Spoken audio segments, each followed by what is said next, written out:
Reports of congestion in the ports of Manila have been grossly exaggerated. Instead, the real problem is rice traders and consignees abusing the rules of the PPA in the hopes of jacking up the cost of stockpiled rice in container vans.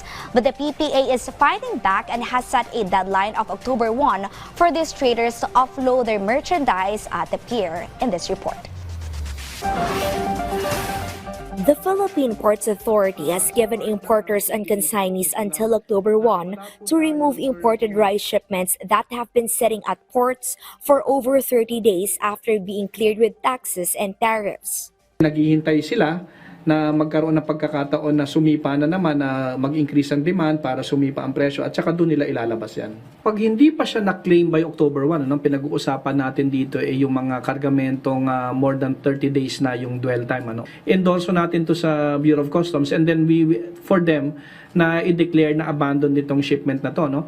The PPA earlier revealed that half of the 888 containers of imported rice in two major Manila ports had been extended storage or overstaying status. Nearly 300 containers have been pulled out since the report. Dahil sa ating pagsisiwalat, over the weekend lamang po ay nasa 300 containers po ang na-pull out na ng mga kanya-kanyang consignees nito. Meanwhile, advocacy group Bantay Bigas is calling for slapping hoarding charges against importers. Dapat talaga kasuhan. Sampulan, ang tagal-tagal na dyan sa port. Almost 9 months o 9 months na.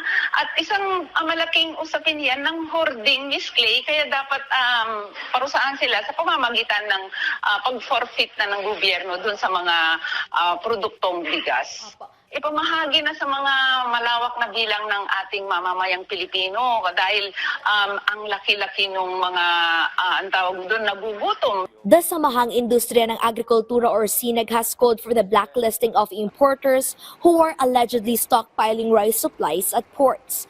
According to the Bureau of Plant Industry, approximately 3 million metric tons of rice have been permitted to enter the Philippines since January of this year. SINAG emphasized that consumers should experience a drop in rice prices following the approval of reduced tariffs on imported rice.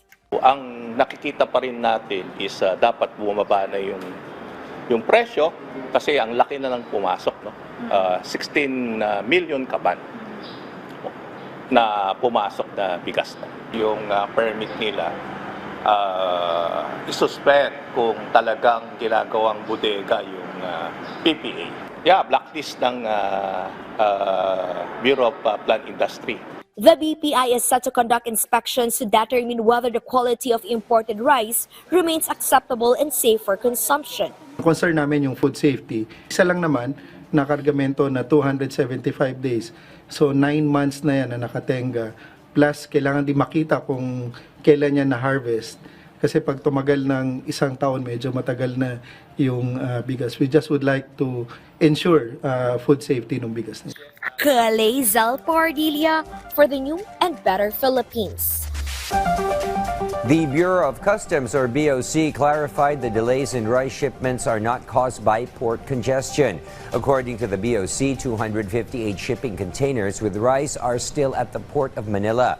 237 of these are cleared for release following the payment of duties and taxes, while the remaining 21 containers are still being processed for clearance. 630 rice containers remain at the Manila International Container Port, where 492 have been cleared for release. The BOC also stressed no rice shipments have surpassed the 30-day period set by the Customs Modernization and Tariff Act.